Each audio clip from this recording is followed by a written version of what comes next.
everybody, welcome to another video of Math with CC. Now in today's video we're going to look at supplement 2, or in other words Csec multiple choice questions. Right now, point to note that when you're doing your paper 1, which is your multiple choice exam, you're not allowed to use calculators, right? So you have to find ways and means to remember certain concepts and how to work as quickly as possible. All right, so we're going to look at question 1, and it says the number 7.00496, and they want you to write it correct to 3 significant figures. Now we know that significant figures, it involves all the non-zero digits, which is 7,496. These are significant. However, when we have the zeros between all non-zero digits, they are significant. So for number 1, if we were going to run it to 3 significant figures, 7 would have been our first, second, third. So our cutoff point would be there. So the answer would be 7.00, which would have been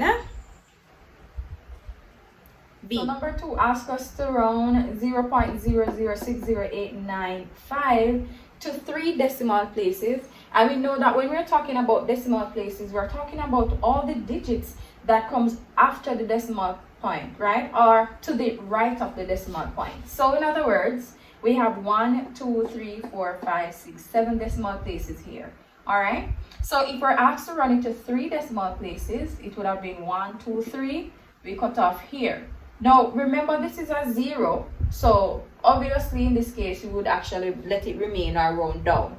So the answer would have been 0.006. All right, and that is it for number 2. They ask us to multiply 0.768 by 0.02.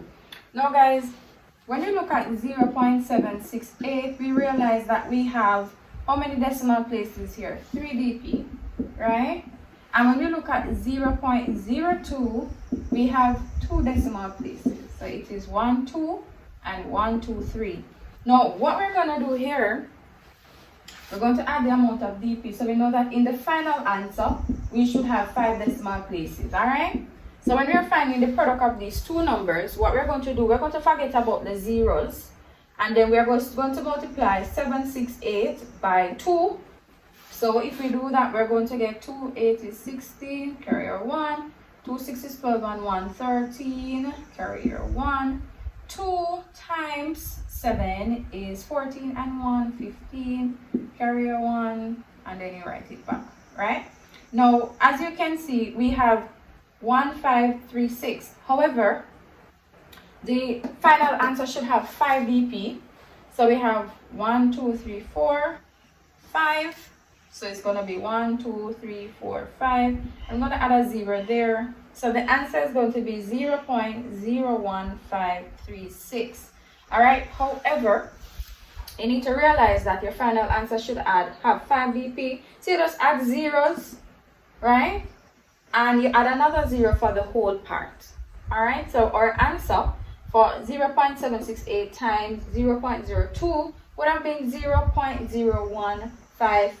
Asks us to write the decimal 0.385 as a common fraction in its lowest term. So of course we have 0.385 as a fraction. It would have to be 385 over 1000. And the reason why, we have to remember that in this case 3 is in the 10th space, 8 is in the 100th place, and 5 is in the 1000th space. All right, so it would have been 385 over 1000. Now once we reach here, we need to find a number, or the largest number we can even think about, that can go into both 385 and 1000 without leaving a remainder. So I'm going to use 5. So 5 into 385 would give us 77, and 5 into 1000 would give us 200. Now, when you reach to this stage, you have to think about, is there any other number apart from 1 that can go into both 77 and 200 without leaving a remainder? All right. So, well, I can't think about anymore. So it's no. So it's going to be 77 over 200. and that's your answer. It says, a vase containing 7 orange, 9 pink, and 8 black balls of similar size and shape. The probability of picking a black ball from the vase at random is. Now, firstly, we know we have 7 orange, 9 pink, and 8 blacks. We also know that probability is equal to the number of events over the total possible outcomes, right? Now, when you talk about number of events, remember it asks of the probability of picking a black ball, right? So how many black balls we have? That is the number of events, which would have been 8 black balls over the total possible outcomes. Now, when we talk about the total possible outcomes, we have to add all the balls that are in the vase, right? So it would have to be 7 plus 9 plus 8, which would have given us 24, all right? Now, by looking at this, we know that it can be simplified, all right? So it's going to be 8 into itself goes 1, and 8 into 24 goes 3, so the answer would have been 1/3. Right. So number 6 asks us the exact value of -2 cube plus -3 cube. Now we need to know that -2 cube is the same thing as -2 times -2 times -2. All right? We know that -2 times -2 will give us a +4. +4 times -2 would give us a -8. So that gives us a -8. Over this side, it would be -3 times -3 times -3. All right, great. So -3 times -3 would give us a +9, and +9 times -3 would give us a -27. All right. So now we're adding -8 plus -27, which would have given us -35. So we're looking at number 7, and it says if x is equal to -3, y is equal to 6, and p is equal to 4, then what is x divided by y all raised to the power of p? Now, what we're going to do here, we're going to substitute the value for x and the value for y. And that would be, we know that x is -3 over y, which is 6, all raised to the power of p, which is 4. Now what we're going to do here, we're going to simplify what we have here in the bracket. So we know that that will go 1, this will go 2, so we'll have -1/2 all raised to the power of 4. Great. So now we know that -1/2 raised to the power of 4 is the same thing as saying -1/2 times -1/2 times -1/2 times -1/2 again. And of course, all we're doing is multiplying. We know that -1 times -1 times -1 times -1 will give us a +1, because all we're doing here is to multiply the numerator first, and then we multiply the denominator. All right?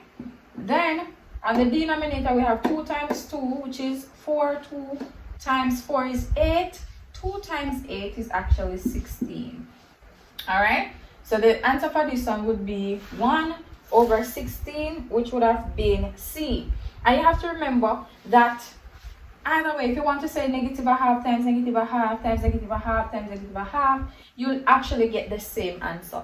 But see to it that you always keep the sign in mind. All right, so for question 8, it says there are 60 people in a group. Males make up 40% of the group. If 25% of the males wear hats, how many males wear hats? Now, first thing we need to do, we need to find how many males are actually 40% of the group. So we know that we need 40% out of the total 100% times 60, because it's 60 people, right? 60 people. I'll put that over 1. Now we're canceling, so I can use that 0, this 0 cancel this 0. So it's going to be 4 times 6, which gives us 24 males. So out of the total 60 people in the group, 24 of them are actually. So now we need to find what is 25% of the total males. So it's going to be 25% over 100% of the 24 meals. I'm going to put that over 1. So of course the signs will go. 25 into 7 goes 1. 25 into 100 goes 4. So now we're dividing 24 by 4. 24 goes 1. And 4 into 24 goes 6. So we're saying that of the 24 meals, 6 of those meals actually wears hats. Alright? So it's equal to 6 meals. Alright, so question 9 says, if P and Q are two non-empty sets such that P is a subset of Q, then P union Q is. Now, first thing, what is a subset? We know that a subset is a set that is taken from another set, right? So it says P is a subset of Q. So say for instance, I have a set Q here, and seeing that P is a subset of Q, then set P I can draw it here, right? Because P is a subset of Q. Good. Now it says that then P union Q. So what is P union Q? P union Q, we know that union means the coming together of, right? So P union Q would actually be all of Q. And that's it. So the answer for that one would be, it says the diagram not drawn to scale shows a cylinder with radius 7 centimeters and height 15 centimeters. It says the curve's surface area of the cylinder is. Now, the curved part, which is just this part here, not the flat parts. Alright? So we know that the curved part can be written like this. It will look like a rectangle. We know that the height would have been 15 centimeters. And this part here, this part is actually this part here, which is the circumference. So for this part, we can call it 2 pi r, because that's how we find the circumference. Alright? So let us find what this part here represents. You know, it's 2 pi r. And according to the question, they asked us to use pi as 22 over 7. So it will be 2 times 22 over 7 times r. And r in this case would have been 7. Alright? So I can cancel the 7s. So it's 1 time.